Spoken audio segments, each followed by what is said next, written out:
You're listening to Too Much on Her Plate, the podcast for smart, busy women who are tired of running on the hamster wheel and are ready to create freedom from overeating and emotional eating. I'm your host, clinical psychologist, author, and a smart, busy woman too, Dr. Melissa McCreary. Hello, everybody. If you're listening to this episode when it is first released, it's the first week of January. And it is the season for planning goals and setting resolutions and creating intentions of what will be different this year. The problem is when it comes to changing your relationship with food or addressing something like emotional eating or overeating, most people don't really focus on what can be different. They focus on how to be successful at the same thing they've been trying to do in an endless loop, or in a loop anyway, over and over and over again.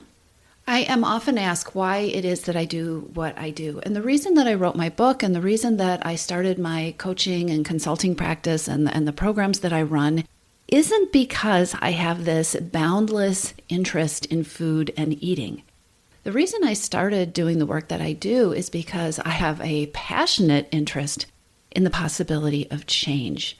Change and really transformation. And I know that transformation is this woo-woo big word that feels very pie in the sky, but transformation is so different from finding a recipe for endless self-control.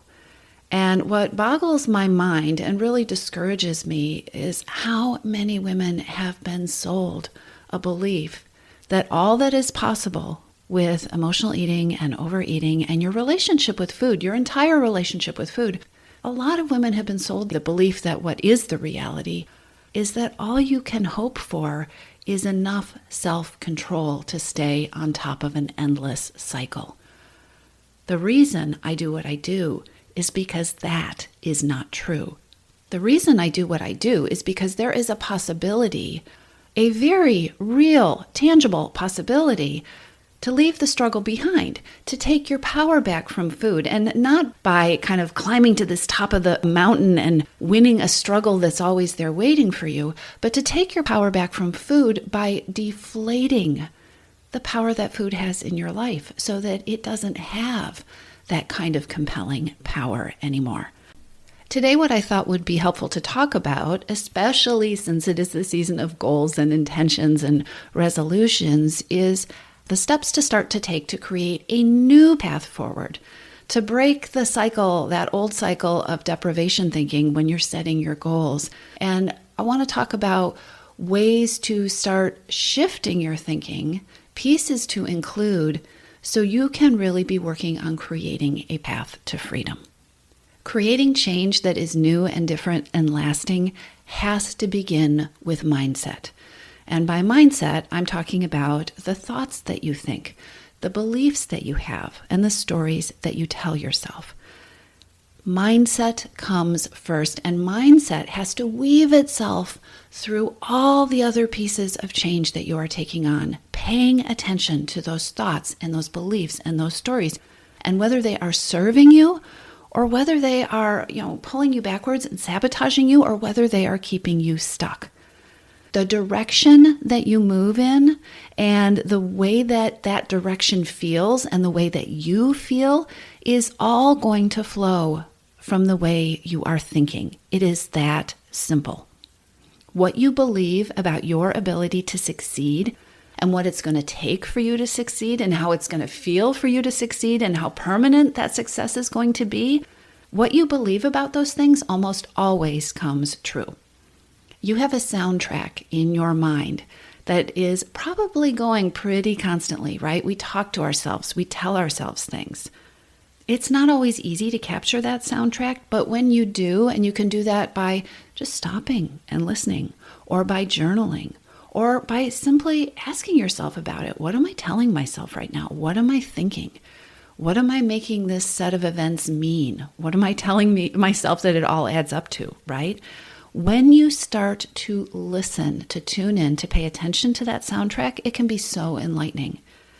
We carry around all sorts of beliefs, right, about what it takes to change, about our ability to succeed, about what kind of effort is going to be required. We carry around thoughts and beliefs and stories about whether we deserve to be happy, or whether we deserve, in air quotes here, to be thin, or to reach our goals, or to have what we want. Whether we deserve for it to be easy, or whether we believe it has to be a struggle. We carry around stories and beliefs and thoughts about whether we are allowed to have fun or enjoy the journey. We take our beliefs and we take these thoughts and we weave stories that we mutter to ourselves in our heads, and sometimes out loud, all day long. Things like, I'm fat, I'm lazy, I'm never going to be able to do this. It's going to be so hard to do this. I'm going to have to give up everything I love if I want to do this. I can't stick with anything. You know I'm going to blow it. I have no self-control. I'm going to have to work my butt off. I'm no good at this. I know that food will always be a struggle for me. These are all stories. These are all just thoughts. They are just stories. And yet they shape our attitude. They shape our perspective. They shape our approach. And guess what? Those kind of stories and beliefs will shape your motivation continuously. Every time we retell ourselves a version of what we've decided is true, we actually reinforce that belief. We all have thoughts and stories. There is nothing wrong or different about you if you have discouraging thoughts and stories. But we have these stories that discourage us. We have stories and beliefs and thoughts that, quote, keep us in our place or wear us down or make success an uphill battle before we've even started it. And there are also thoughts and stories and beliefs that have potential to change your game. Thoughts like, I can do this. I can take one step. Or I am the woman who succeeds. Or I am the woman who has succeeded in lots of things. I can figure this out. Or I have done lots of things that I didn't know how I was going to do them at the beginning, but I figured that out, right? I keep making progress. I succeed by taking consistent steps. I can succeed by keeping it doable. I do not have to feel overwhelmed to succeed. Success can feel good. Here's one. How about, I have only begun to own my power. I am learning how to take my power back. You can practice the thought, I can't do this, or you can practice the thought, I can learn as I go. I don't have to be perfect to succeed. I've done lots of things imperfectly and had good results. It sounds so simple, but your thinking colors everything. We see what we're focusing on, and we notice the details that confirm what we already believe. If you want to fail, tell yourself you can't, you won't. If you want it to be difficult, start by telling yourself how hard it's going to be and what a struggle it's going to be and how miserable or expensive it's going to be. If you want to get what you want, start feeding your beliefs. Start growing your beliefs. Start challenging your beliefs. Start asking yourself, what do I really want to believe? What would really serve me? Or, don't get into a battle about whether the current belief is correct or, the most appropriate belief. Ask the question, is this belief or thought serving me? Or is it making the game harder? Is it making the process more of a struggle? Is it keeping me small? What you believe about your ability to succeed almost always comes true. So don't jump into doing. Start by nourishing and nurturing the beliefs that you want to have. Start by strengthening your confidence. Start by building a mental path that's going to create momentum toward your goals. And before we get any further, let's talk about those goals. So many people start with this tiny goal that feels unexciting and also impossible to them at the same time. And it's usually a number, right? I want to fit into a certain size of pants, or I want to weigh a certain amount. Guess what? There is something so much bigger and powerful to aim for, and that really is your relationship with food. Do you know how many women I have talked to who have this goal? And you've probably heard me say this before, but I'm going to say it again because it's important. I've talked to so many women who have a concrete goal, like what they want to weigh. And then we talk about, so what happens afterward? What do you want your relationship with food to look like after that? What do you want to do after you've seen that number and you've done your little victory dance, right? How do you want to feel about eating? Most of the time, people look at me blankly because they haven't figured that part out. And this is one of the reasons that we get in these vicious cycles with food and weight and yo-yo dieting and overeating and a very messed up, uncomfortable, painful relationship with food. So let's talk about goals. Before you jump into some kind of plan, I want you to take some moments to think about what it is that you are really aiming for. What are you really aiming for?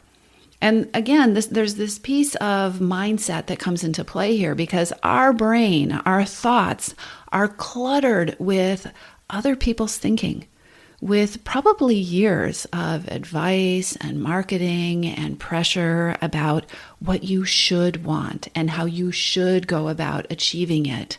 And this is especially true when it comes to the topic of food and eating. Food and eating are such personal things, and it's always interesting to me how much other people feel like they have a right to make it their business.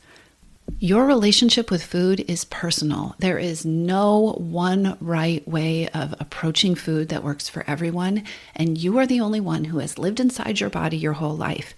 You are the one who's going to know what's right for you. Achieving a number on the scale or feeling great in the pants that you wear or being able to climb that mountain, that actually isn't the goal. Those are not the goals. Those are actually the side effects or the results that happen when you hit your goal. When you hit your goal of creating the relationship with food that brings you what you want and that works for you. So as you start to think about goals, we're going to do a different kind of process. Start by throwing out the shoulds. Start by putting that number, if you have one, over to the side, right? Ask yourself, how do you want to feel? If the goal was a feeling, how do you want to feel? And it's not just the goal that is a feeling, right? I want you to ask yourself, and this is the part so many smart women skip, how do you want the journey to feel? How do you want the path from here to wherever it is that you want to go with food? How do you want that path to feel? Because guess what? That path is a daily, hourly, sometimes minute by minute thing. And so often we get this really narrow focus, right? We think about the goal and there are all these stories and thoughts and beliefs we have about how we will feel when we get to that goal. And by the way, we often pile tons of stuff on that has nothing to do with the goal.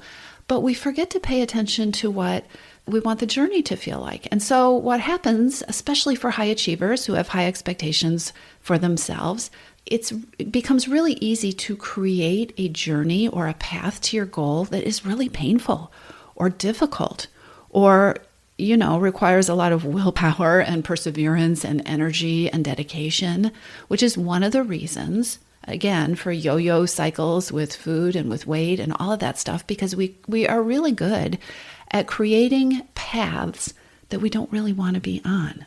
So how do you want to feel? What is the feeling that you're aiming for? And how do you want to feel while you're working on it? Because guess what? The relationship with food that you create on the path, that you work on the path to your goal, is the relationship with food that you're going to end up with when you get to your goal. If you create a path that's about deprivation and misery and feeling hungry and counting the hours until you can eat the next thing, or working really hard to, I will not binge, I will not binge, I will not binge, you're going to have that same kind of relationship with food at the end, no matter what the thing is that happens to your weight or your size or whatever else it is that you're working on. So how do you want to feel? How do you want the path to feel? How do you want your relationship with food to feel? Your relationship with food is for the rest of your life. How do you want it to feel? And by the way, if this feels really uncomfortable to think about, you have permission. You have permission to decide how you want it to feel. And don't get stuck in the logistics here. A lot of times, especially if you've been around the block with struggles with food for a while, if you've been an emotional eater for a while, your brain will tell you, well, that's not possible, or I don't know how to do that, or I have no idea what that means. And will use that stuck feeling to keep you from dreaming, I guess. Let's use the word, if it feels like a dream, give yourself permission to dream. If it feels like a reality you can create, that's fantastic. Keep asking the questions. But either way, don't worry about the logistics. It is really important to just ask the question, how do I want it to feel? How would I love it to feel? Because that is what you will be creating as you work toward your goal. As you are thinking about your goals as related to emotional eating and overeating, it is really important not to forget about your inner wisdom. Like I said earlier, you're the only person who has lived inside your body your whole life. And whether you feel disconnected from what you know about and what you've learned from living inside that body about your relationship with food, you do know some things. And getting more connected with your own inner wisdom is really important. It is so bizarre to me how when it comes to food and wellness and health, the way it is approached traditionally is so old-fashioned. Somebody creates a plan that worked for them, or that worked in a lab, or that worked with rats, or that worked for their sister, and then they tell you that you should follow it too, with total disregard for how unique and individual our bodies and our lives and our preferences and our strength sets are. So much of the rest of the world is built around customizing and figuring out what's the best solution for the individual. And yet most of the advice out there about overeating and emotional eating has not even started to catch up. So as you think about your goals, as you think about your intentions, and as you think about what you want, ask yourself what you already know. What do you know to be true about what works for you? What do you know to be true about a helpful relationship with food for you? What do you know about some of the shoulds and the beliefs and the rules that you have floating around in your brain? Which ones just are never going to work for you? What shoulds and beliefs and thoughts do you need to give yourself permission to let go of? Maybe they worked for somebody else. Maybe they never worked for anybody. But you, who knows you, knows that some of these shoulds and expectations and ideas are just not a fit for you. Can you give yourself permission to let go of them? What will you give yourself permission to stop trying to force yourself to do? And what do you know about what works for you? What do you know about what's helpful for you? What do you know about what needs to be included in any plan that you put together? What do you know about what does need to be included in your relationship with food, or the way that you eat, or the plan that you put together? What do you know about what works for you? You know some things. I have worked with so many women around accessing their inner wisdom, reconnecting to what they know. And it's so interesting because what we know is so individual, right? And when we honor what we know, when we honor what we need, we increase exponentially our chances of creating success. And yet, these questions so often don't get asked when we're putting together goals and intentions and resolutions. So ask yourself, what do you know about yourself? What works? What doesn't? What will you give yourself permission to let go of? So when we're setting goals and being thoughtful about where it is that we want to go and how we're going to get there, sometimes what rises to the surface is the awareness that I don't really know where to go next. Sometimes what rises to the surface when we start to pay attention is that realization that, wow, I have just been repeating the same patterns. I keep trying to do the same old thing and it's bringing me the same old results, and I've been beating myself up about it. I've been blaming myself. I can see that it's not my fault, but I can also see that this pattern isn't working for me. And what can happen sometimes, especially if you are a high achiever who is used to being able to create results for yourself and who is used to being able to see where to go next, that can feel very defeating, and it might feel, you might have the thought or belief that you are in a stuck spot. That is not the case. Realizing that what you're doing is repeating a pattern that isn't working is progress. If this is new news to you, it is really important news. So, do you have permission to learn and to grow? Do you have permission to seek out new resources? If you need help breaking old patterns, it is really important to pay attention to any thoughts or beliefs that you have that this is somehow a weakness, because a willingness to learn and grow and change is actually strength. It can actually be a very brave thing to do.